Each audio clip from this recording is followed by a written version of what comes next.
बिस्मिल्लाहिर्रहमानिर्रहीम और अस्सलामुअलैकुम। 22 मार्च पाकिस्तान में इतवार की शाम और आसिम मुनीर्स डिफेक्टो फॉर्म 47 मिलिट्री राज डे 113। अब चलते हैं आज की अहम खबरों की तरफ, क्योंकि एक तो बहुत बड़ी स्टोरी है कि पाकिस्तान आखिरकार फील्ड मार्शल आसिम मुनीर की रात दिन की मेहनत की वजह से नंबर 1 आ गया।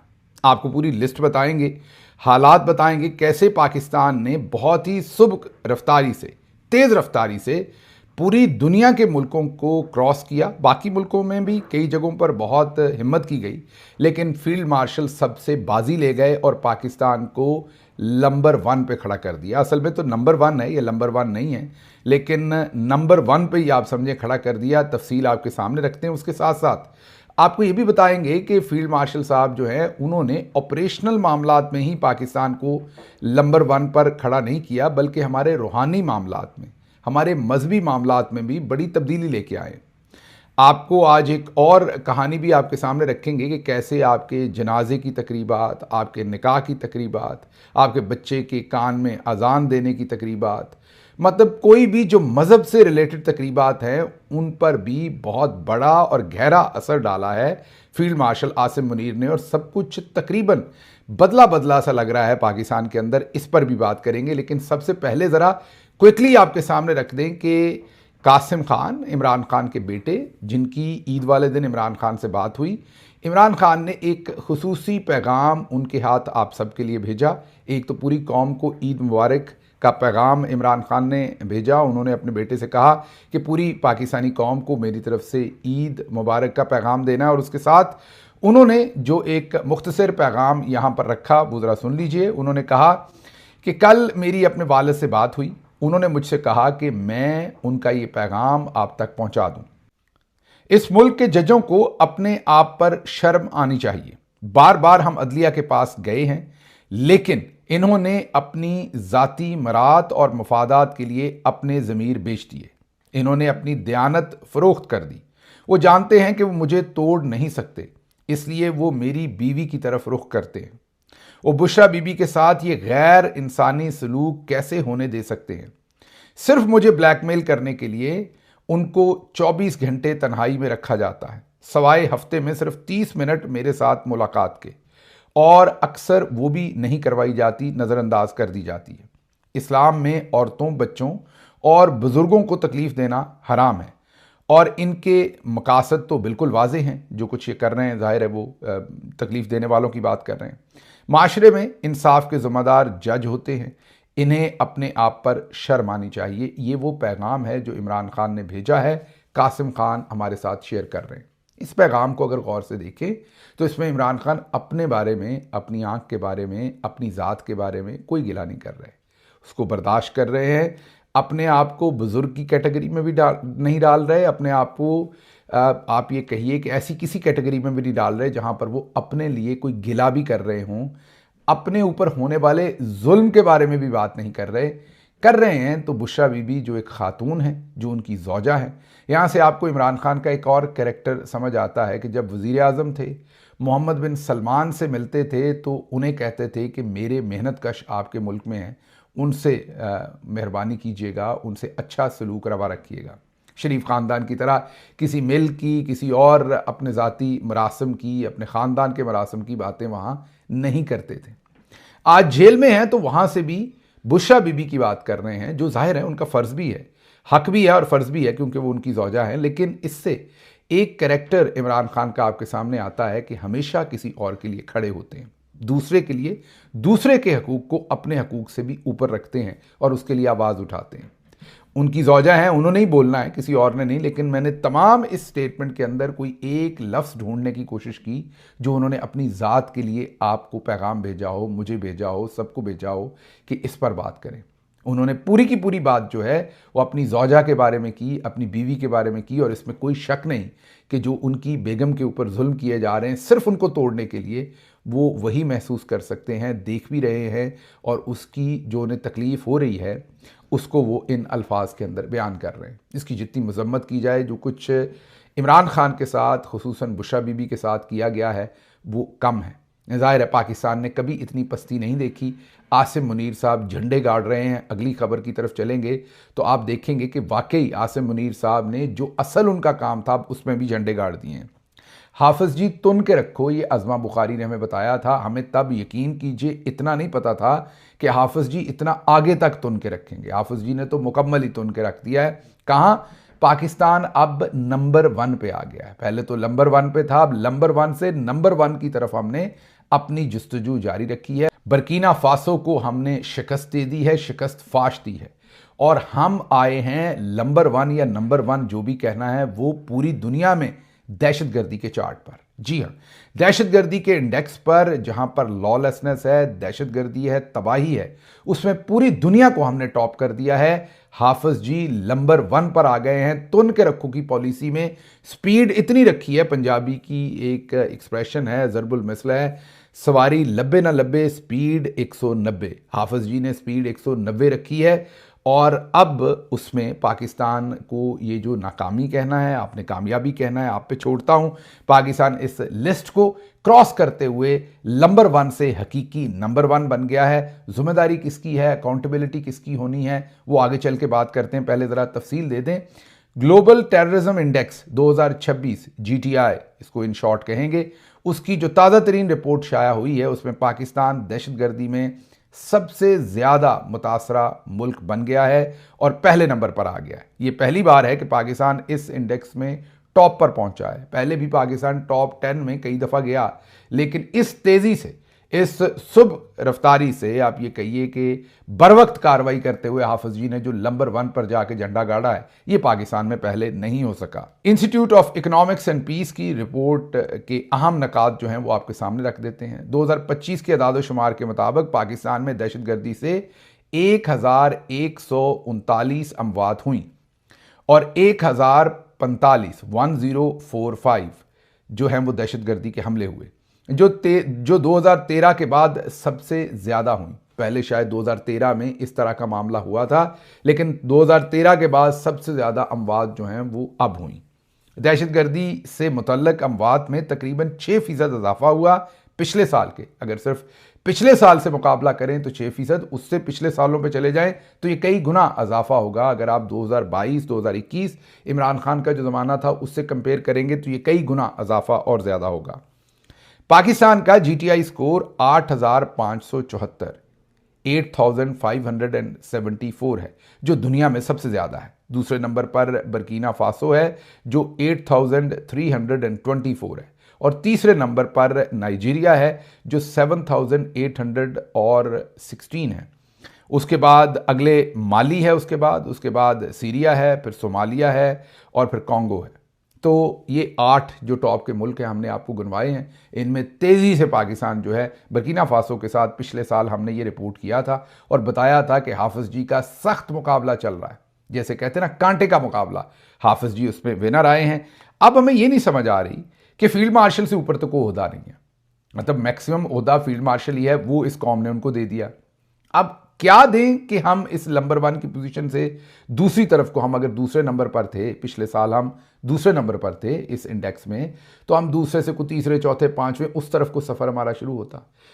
हमने इन्हें फील्ड मार्शल बनाया, इन्होंने हमें दूसरे नंबर से उठा के पहले नंबर पर कर दिया दहशतगर्दी में। हाफिज जी को या तो समझ नहीं लगी कि फील्ड मार्शल बनाने का मकसद उन्हें मुल्क में बेहतरी लाना था, बुराई लाना नहीं था।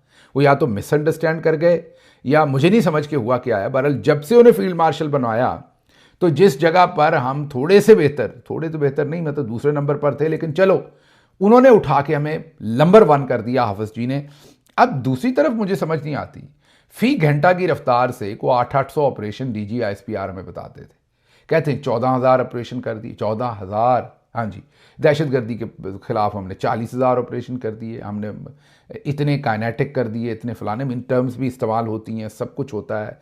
सीना चौड़ा करके DG साहब कभी विंगे होकर इधर को खड़े होते हैं, कभी इधर को होते हैं, कभी इधर उछलते हैं, कभी इधर उछलते हैं, बहुत कुछ बताया उन्होंने। यहाँ तक कहा कि वो हमारा पानी बंद कर देंगे, हम उनकी सांस बंद कर देंगे। और जब वो ये बात कर रहे थे खुद नाक से सांस ले रहे थे। लेकिन चले, बहरहाल कहने का मकसद मेरा ये है कि DG साहब ने, उनका तो सांस बंद करना था कि या उनकी सांस बंद करनी थी कि नहीं, जिन्होंने हमारा पानी बंद किया है उन्होंने बहरहाल हमारा पानी बंद किया हुआ है। फिर अफगानिस्तान में हम कहते हैं कि जो ड्रोन है, हमने अभी एक हमला किया जिसमें अफगानिस्तान एक्यूज करता है कि 100, 200, 300, 400, 500 मतलब मुख्तलिफ नंबर हैं, वो रिहैब सेंटर के अंदर हमने लोगों को वहाँ पर कत्ल कर दिया। वो अफ़गानिस्तान का हमारे ऊपर एतराज़ है, वो हम पर इल्ज़ाम लगाते हैं और यूएन वगैरह के इदारों ने भी कहा कि हाँ वहाँ पर रिहैब सेंटर ही था। पाकिस्तान कहता है नहीं, वहाँ ड्रोन बनाने का कारखाना था। और मज़े की बात आपको बताएं, कहते हैं कि ड्रोन इंडिया से आते हैं, हमें पक्का पता है, हमारे पास सबूत है, इंडिया की रॉ इनको ड्रोन फ्राहम करती है। तो इस हिसाब से तो फिर डीजी साहब इंडिया पर भी एक हमला नहीं बनता। सवाल पूछ रहा हूँ मैं, ये नहीं कह रहा कर दें, सवाल पूछ रहा हूँ जिस प्रिटेक्स्ट को इस्तेमाल किया जाता है दुनिया में दूसरे मुल्कों के ऊपर हमला करने की कि फ़लाँ जगह से हमारे यहाँ टेररिज्म आता है। अफगानिस्तान पर भी तो इसीलिए हमला कर रहे हैं ना कि वहाँ से टेररिस्ट आते हैं। तो अगर ड्रोन आते हैं इंडिया से तो फिर इंडिया पर भी कुछ करना चाहिए था। उसकी तो अंग्रेज़ी में आप प्रेस रिलीज़ नहीं जारी करते। उनके तो आज तक आपने सफारतकार को बुला के उसे डिमार्च नहीं किया। आपने यूएन के अंदर कोई अभी हालिया तारीख की बात कर रहा हूँ, पहले नहीं, आसिम मुनीर साहब की तारीख में कोई आपने सबूत नहीं दिए पूरी दुनिया को कि ये आप दहशतगर्दी करें। पहले भी हमने ये बात की थी, वहाँ पर तो नील बटा नील हम चल रहे हैं, लेकिन पाकिस्तानी कौम का खून गरमाने के लिए हमने मामला ज़रा जो है वो चुक के रखा हुआ है। अब ज़रा आपने ये बताना है कि इसकी जिम्मेदारी किस पे डालनी है। इस्तीफ़ा देने का तो रिवाज नहीं है। वो तो आपने देखा ना, सदर ट्रंप का जो कैंट जो हालांकि सदर ट्रंप का जो कैंट मतलब उनकी गवर्नमेंट का जो उनका डायरेक्टर काउंटर टेररिज्म, जैसे आपके पास भी एक आध मेजर जनरल होंगे या लेफ्टिनेंट जनरल साहब जो काउंटर टेररिज्म के मामलात को देखते होंगे, ऐसे ही वो उनका समझिए वो डायरेक्टर काउंटर टेररिज्म, उसने इस्तीफ़ा दे दिया।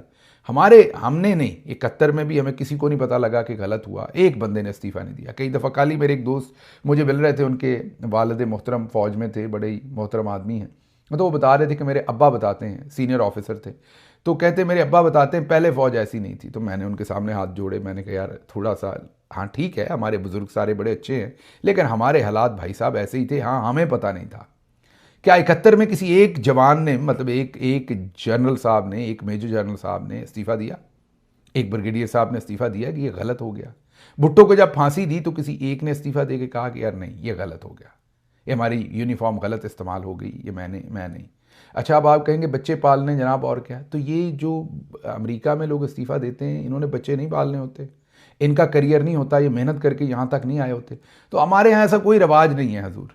अच्छा, वो कुछ लोगों ने पिछली दफ़ा मैंने ये बात कही थी तो उन्होंने कहा कि वो चीफ कमिश्नर थे, कमिश्नर पिंडी के, उन्होंने बयान दिया था। वो कहानी कभी फिर सही, उसको अभी छोड़ देते हैं, मैं उसका जिक्र किसी दिन दोबारा आपके सामने करूंगा कि क्यों मैं उस चीज़ का जिक्र नहीं करता, वो कहानी कभी फिर सही। लेकिन बाहर वापस आते हैं तो हमारे हमेशा से ही हालात ऐसे थे, ऐसा नहीं कि ये कोई अब आके हम ऐसे हुए, हम पहले से ही नंबर 1 हैं। हमारे एनिमीज़ भी चेंज होते रहे। 1951 में हमने कहा कि अफ़गानीज़ जो हैं वो हमारे एनिमीज़ हैं, ये हमारे चौधरी निज़ामुद्दीन ने हमें बताया। 1971 में हमने किबला चेंज कर लिया। दरमियान में हमने 1971 और जो 1951, ये जो 20 साल थे, इसमें हमने जो अपना प्राइम दुश्मन रखा वो मोहतरमा फ़ातिमा जिन्ना साहबा को रखा। उस वक्त के आर्मी चीफ हमें बताते रहे रॉ की एजेंट हैं, फलाने की एजेंट हैं, फलाने की, तो वो हमने अपना फोकस रखा। फिर शेख मुजीब और बंगाली हमने अपने दुश्मन बना लिए। 1971 में अगलों ने अपना मुल्क ही अलग बना लिया। 1974 में हमने फिर पश्तून और बलोच, और याद होगा भुट्टो साहब ने ऑपरेशन करवाया था बलूचिस्तान में, वो हमारे दुश्मन हो गए। फिर 1977 में पीपी और सिंधीज़ हमारे दुश्मन बन गए। फिर 1979 में कम्युनिस्ट जो थे वो हमारे दुश्मन बन गए। फिर 1952 में 52 कह दिया, बीच में और भी चेंज होते रहे, लेकिन मैं क्विकली बता रहा हूँ। वो MQM मुहाजिर जो है वो पाकिस्तान के लिए ख़तरा बन गए। फिर 2006 में फिर बलूच पाकिस्तान के लिए ख़तरा बन गए। फिर कबायली बन गए 2007 में, जब आपको पता है कि वो 2000 बल्कि आफ्टर 9/11 ही बन गए थे कबायली और ये सारे इलाके। तो फिर 2022 से ऑनवर्ड अब पीपल्स PTI जो पाकिस्तान तहरीक इंसाफ है वो दुश्मन है, और उससे रिलेटेड फिर उसमें से गुजरते हुए ओवरसीज़ पाकिस्तानी, फिर यूथ, उसी में से फिर पाकिस्तान की औरतें। तो अब ये हमारे ताज़ा दुश्मन जो हैं वो अब ये हैं। और बिल्कुल अगर आप ताज़ा बात करें कल परसों से, तो वो शियाज़ हैं। अब ये शिया उल्मा जो उनको बुला के जो फील्ड मार्शल साहब ने उन पर इस्त्री मारी है, तो अब नए जो हमारे दुश्मन हैं वो शियाज़ हैं। तो ये ज़रा थोड़ी सी मेहरबानी कर दीजिए, एक दफ़ा ज़रा डिसाइड करके बता दीजिए हमारे दुश्मन हैं कौन, क्योंकि इतनी तेज़ी से तब्दीली हो रही है और पाकिस्तान इतना नाजुक मोड से मुड़ रहा है। हम लोअर मिडिल क्लास और माड़ा बंदा तो मोटरसाइकिल पे बैठा ना, आप तो गाड़ी पे बैठे हैं, आप तो नाजुक मोड़ मुड़ जाते हैं जन साहब। मोटरसाइकिल पे जो बैठा वो ऐसे करके मुड़ रहा है, उसकी कमर ही टेढ़ी हो गई है मुड़ मुड़ के। यकीन करें पाकिस्तान का नाजुक मोड़ जो है वो ख़त्म नहीं हो रहा। आगे चलते हैं, अगली खबर बहुत ही अहम है, वो भी इसी से रिलेटेड है। ये आपको ज़रा नारे सुनवा देते हैं। हम तो ये नारा कभी नहीं लगाते, ना लगा सकते हैं, लेकिन पहले मरियम नवाज़ कहा करती थी कि ये जो वर्दी है इसके पीछे, ये जो दहशतगर्दी है इसके पीछे वर्दी है। ये नारे मरियम नवाज़ लगवाती थी, हम नहीं लगा सकते। अब ये नारा, क्योंकि जिन नए लोगों की अभी बातचीत चल रही है, जो कुछ उनके साथ किया है, वो क्या कह रहे हैं सुनिए। हाँ, दहशतगर्दी है इसकी पीछे वर्दी है, ये नारा गलत है। क्यों? जहां दहशतगर्दी है इसकी पीछे वर्दी नहीं। मैं नारा लगाता हूं, इसका जवाब दें। जहां भी ये वर्दी होगी, वहां दहशतगर्दी होगी। जहां भी ये वर्दी होगी, वहां दहशतगर्दी होगी। जहां भी ये वर्दी होगी, वहां दहशतगर्दी होगी। सुन लिया आपने। तो जो हम आपको कह रहे थे कि मामलात खतरनाक सूरत या खतरनाक सिमत जा रहे हैं, वो अब आप देख रहे हैं। जो फॉल्ट लाइंस और तमाम चीज़ों की हमने रिक्वेस्ट की थी, अब नहीं। ये जब वहाँ पर स्कर्दू में, पाराचनार में और गिलगित बल्तिस्तान में, स्पेशली पाराचनार कह दिया, गिलगित बल्तिस्तान में स्पेशली जब आपने कहा था कि मिलिट्री कोर्ट्स में लोगों को लेके जाना है, तो तभी गुजारिश की थी कि थोड़ा सा हाथ थोड़ा रखें, हर चीज़ को भारी इस तरीके के साथ सीधा ना करें। कुछ कपड़े सिल्क जैसे होते हैं, उनको ज़रा थोड़ा धीमे तरीके से, और जाहिर है वो आपका काम नहीं है, वो पॉलिटिशियंस का काम है। आप अब सारे काम करना चाहते हैं तो फिर नतीजे ऐसे ही आएंगे। अब ज़रा अगली खबर रखते हैं आपके सामने, जो मैंने शुरू में कहा था कि आपको ये बताना है कि पाकिस्तान में फील्ड मार्शल साहब सिर्फ हमें बर्कीना फासो को हराते हुए नंबर 1 पे नहीं लेके गए दहशतगर्दी में, वहाँ पर उन्होंने टॉप परफॉर्मेंस नहीं दी, और भी कई साइडों पर दी। याद कीजिए, अब से 2-3 महीने पहले, 3-4 महीने पहले अचानक से पाकिस्तान के अंदर मौलवी हजरात का रेट लग गया 25-25 हज़ार रुपये। 70,000 मौलवी, 65,000 to 75,000 मौलवी, मतलब हर मोहल्ले हर गली के मौलवी को गंढ लिया, प्रो लिया एक ही लड़ी में। एक ही सफ में खड़े हो गए महमूद अयाज, ना कोई बंदा रहा, ना कोई नकाह नवाज। ये आगे बात पूरी समझाता हूँ, मैंने शेर थोड़ा बिगाड़ा है। ये निकाह नवाज मैं क्यों कह रहा हूँ वो आपको बताता हूँ कि निकाह जो है इसका हमारे एक तो जाहिर है मजहबी फरीज़ा है, लेकिन उसके साथ साथ चौधरी साहब निकाह के थ्रू, निकाह के रजिस्टर के थ्रू आपको और हमें कैसे कंट्रोल करते हैं ये आपको बताते हैं। बहरहाल वो जो अचानक हुआ तो वो अचानक नहीं हुआ था। हमने आपको ये भी बताया था कि पूरा 1 साल पहले अमेरिका की जो रिजर्व फौज होती है, उनको 1 साल पहले वो यूनिवर्सिटीज़ में यंग बच्चे पढ़ रहे होते हैं, उनको फ़ौज में भर्ती किया जाता है, थोड़ी ट्रेनिंग दी जाती है, उसके बाद उन्हें कहा जाता है जाइए वापस जाके अपनी तालीम मुकम्मल कीजिए, ज़रूरत पड़ी तो आपको बुलाएंगे। 1 साल पहले उन्हें अमेरिकी यूनिवर्सिटीज़ में बता दिया गया था कि तैयार हो जाएं, आपको डिप्लॉय करना है। तो 1 साल पहले उन्हें यह डायरेक्शन दे दी थी। इसका मतलब आप ये समझ लीजिए कि जंग की तैयारी, अमेरिका ईरान के ऊपर जो कुछ करना है वो सदर ट्रंप के आने के फौरन बाद काम शुरू हो गया था। इसका मतलब हमारे चौधरी को भी पता चल गया था। वो जो 25,000 रुपये फीकस, आजकल वैसे 25,000 में साइकिल नहीं आता, हुकूमत ने सौदा तो सस्ता ही किया है। 25,000 में पूरे मौलवी साहब ही, मतलब पूरी मस्जिद ही, मौलवी साहब के पास ही मस्जिद होती है ना, मस्जिद ने खुद तो नहीं बोलना, मस्जिद ने मौलवी साहब के थ्रू ही बोलना है। जो स्पीकर है वो भी मौलवी साहब के कंट्रोल में, निकाह का रजिस्टर भी, जनाजा भी, बच्चे के कान में अजान भी, जुमे का खुतबा भी, ईद का खुतबा भी, सब कुछ मौलवी साहब के कंट्रोल में ना, उन्होंने ही बोलना है। तो आप सोचिए कि उन्होंने मस्जिद, मेंबर, सब कुछ 25,000, मैंने बताया 25,000 में साइकिल नहीं आती आजकल अच्छी, तो उन्होंने 25,000 रुपये में सारा मामला ही जो है वो अपने जेब में डाल लिया। ये जब किया गया था तब भी इशारा किया था, लेकिन तब आपको और हमें शायद इतना अंदाज़ा नहीं हुआ होगा कि ये मामलात कहीं और से चल रहे हैं। तो साल पहले जब अमेरिका तैयारी कर रहा था, तो उसके बाद जैसे जैसे वो इनको बताते गए, इन्होंने भी यहाँ तैयारी की और पेश की। सारा काम जो है, ये जो इस्तेमाल हुई थी ना तहरीक लब्बैक, मैं आपको पहले दिन से कहता हूँ कि उनके वर्कर नहीं, वर्कर तो आम आवाम होती, जमात इस्लामी हो, PTI हो, पीपल्स पार्टी हो, नून लीग हो, वर्कर जो है वो तो आम आवाम होती है ना, लाखों हज़ारों में। लीडरशिप मैटर करती है। अगर आज इमरान खान खड़ा है, डटा है और जेल के अंदर तमाम सोबतें बर्दाश्त कर रहा है, तो लीडरशिप अपना मेटल दिखा रही है ना। जमात इस्लामी हमेशा जर्नल्स के साथ मिलकर खेल जाती है, वर्कर तो नहीं खेलता, ऊपर उनकी लीडरशिप खेल जाती है। ऐसे ही तहरीक लब्बैक का तो आम गांव देहात का, आम थोड़ा सा ज़्यादा तादाद में कम पढ़ा लिखा उनका वर्कर था, और ऊपर जो लीडरशिप उनकी थी वो जर्नल्स की अपनी बनाई हुई थी। उनसे पहले जानबूझ के एहतजाज करवाया, और वो सब कुछ भी इसी तैयारी की कड़ी थी। वो क्या थी तैयारी? वो ये थी कि उनसे पहले एहतजाज करवाया, उन्हें लाए मुरीद के, उसके बाद कला कमा कर दिया, वहाँ पर खून की होली खेली गई, जिससे पूरे पाकिस्तान के उलमा के रैंक एंड फाइल में एक मैसेज भेजा कि अब आपकी खैर नहीं अगर आपने हमारे सामने आंख उठाई या बात की। और उसके बाद 25,000 रुपये दिए। तो चुप करके 65 से 70,000 उलमा ने 25,000 पकड़े और जेब में डाले। दो वजूहात थी, एक तो पक्के पैसे, मतलब कि इकॉनमी की जंग है ना, आपने देखे DHA, फौजी सीमेंट, फौजी सीरियल, फलाना फलाना फलाना सुनते रहते ना आप। अब तो PIA भी, फौजी फर्टिलाइजर PIA में भी चला गया।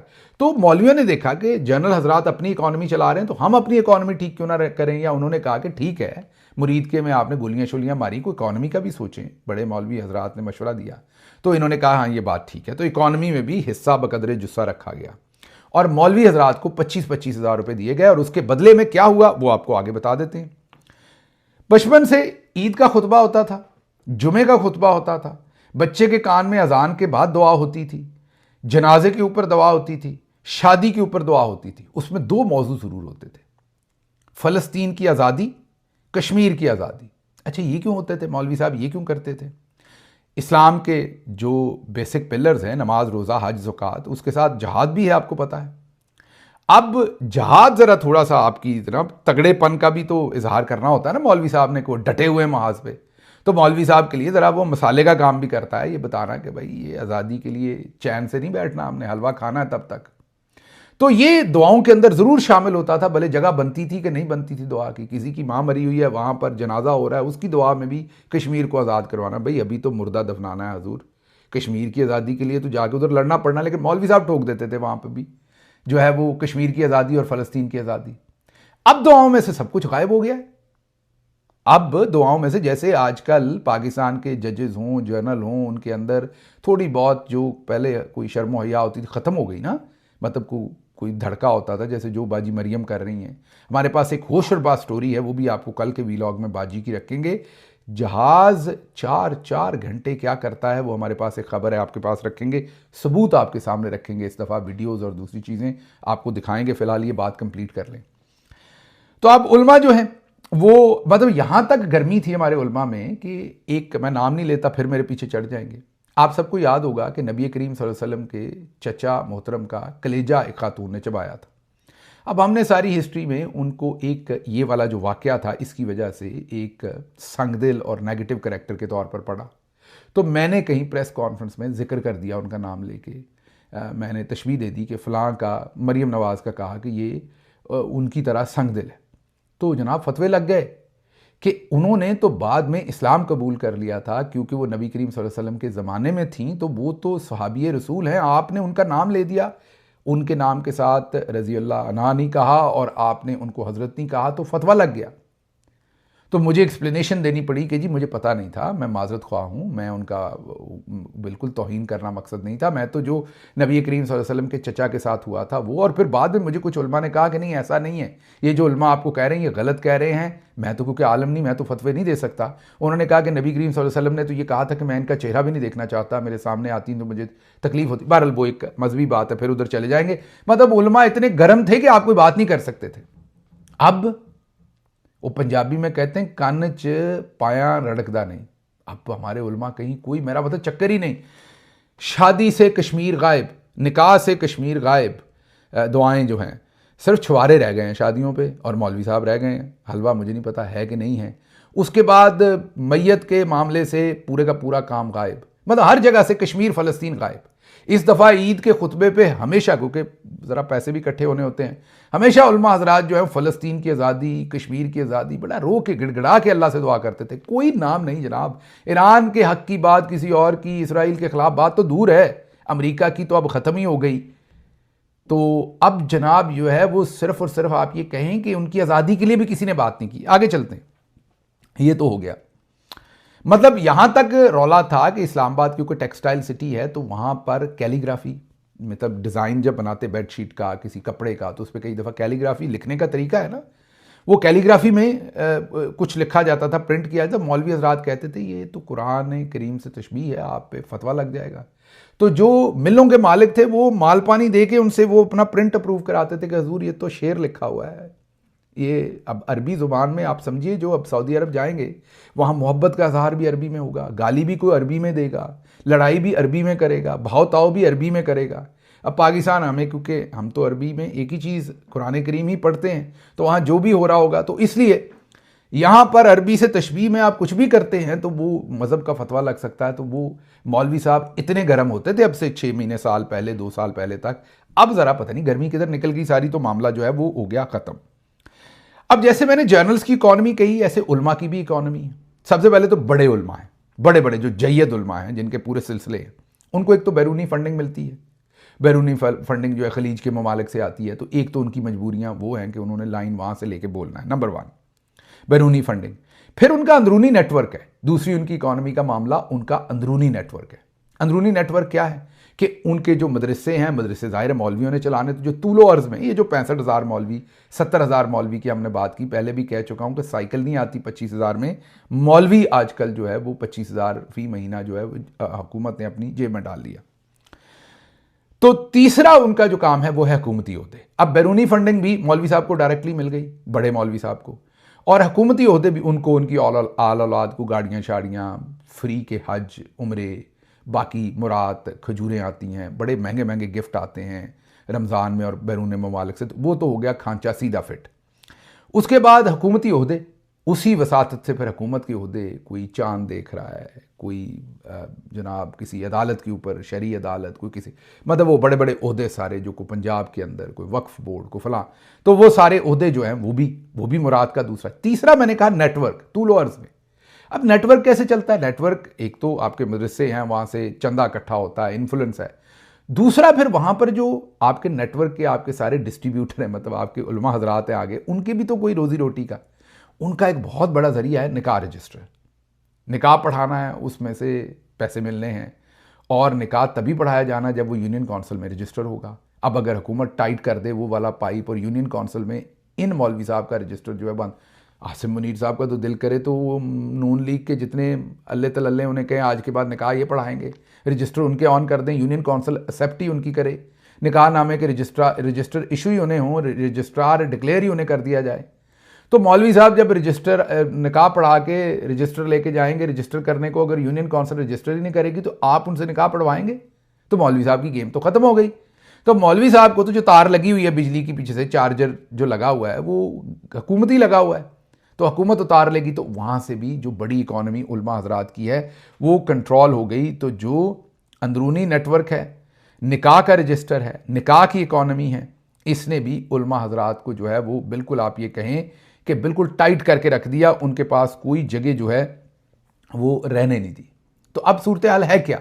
अब सूरत हाल हजूर वाला ये है कि कोई किसी किस्म की, कोई फ़लस्तीन की दुआ, कोई किसी किस्म की दुआ मौजूद नहीं है, उल्मा जेब में हैं और कोई बात नहीं करके राज़ी। अब ये जो शिया मसलक है उनका मामला बिल्कुल ठीक है, वो आउट ऑफ आ गए सिलेबस। आउट ऑफ सिलेबस इसलिए आ गए फील्ड मार्शल के कि उनका मजहबी मामला है उधर, उनका रूहानी मामला है उधर, और वो एक कॉज है। अब यहाँ पर तो ज़्यादा जो दूसरा 25,000 वाला जो हमने काम किया, अब ये देख लीजिए, लेकिन तैयारी कितनी पहले हमने की थी, हमें पता था ये दिन आने हैं, हमने इस तरह की शमूलियत करनी है। और कल मैं बात करूंगा सियासतदानों पर, क्योंकि राणा साहब ने कहा कि बार बार इस बात को ना करे दें, हमारी मजबूरी, हमने दफाई मुआहदा किया हुआ है, हमने जाना ही जाना है। उस पर भी बात करेंगे, जंग की भी कुछ अपडेट देंगे सुबह के वक्त कि आप मौलवी साहब दुआ ना करें तो बीच में आप अपने दिल में दुआ कर लिया कीजिए, वो जो पहले दुआएं होती थी। अब मौलवी साहब को 65,000 70,000 मौलवियों को 25,000 रुपये महीना लगा है, इसलिए सब कुछ जो है वो दुआओं से गायब हो गया है। ये जो नई किस्म की दुआएं हैं, ये नए किस्म के जो शब रोज़ हैं, ये आपके लिए, वो कहते थे ना कि ये मैच आपको प्रॉक्टर एंड गैम्बल के तावन से दिखाया जा रहा है, शेल के तावन से दिखाया जा रहा है, क्रिकेट मैच या दूसरी चीज़ों में होता था ना, स्पॉन्सर होता था। तो ये कौन इसके पीछे स्पॉन्सर है, ये आपने ढूंढना है। मुझे यहाँ से इजाज़त दीजिए। अल्लाह आपका हामी नासिर हो। पाकिस्तान जिंदाबाद।